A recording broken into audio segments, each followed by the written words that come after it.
தமிழுக்கு நிகர் தமிழே, தமிழனுக்கு நிகர் எவரே.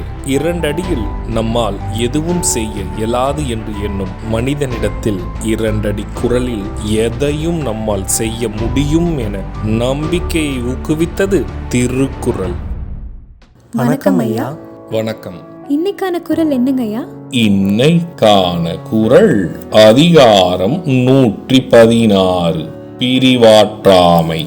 குறள் எண் 1157. துறைவன் துறந்தமை தூற்றா கொள் முன்கை இறையிறவா நின்றவளை.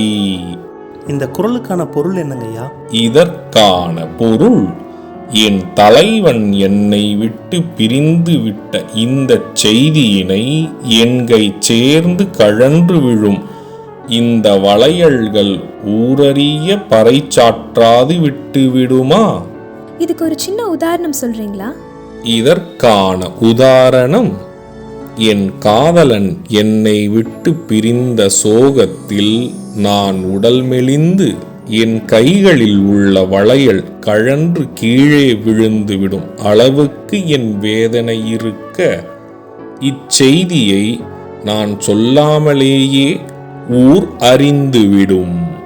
நான் சொன்ன குறளும் அதோட விளக்கமும் உங்களுக்கு பயனுள்ளதா இருந்ததா? ரொம்பவே பயனுள்ளதா இருந்தது. சரி பசங்களா, நாளைக்கும் இதே மாதிரி சுவாரஸ்யமான குறளை பார்ப்போம்.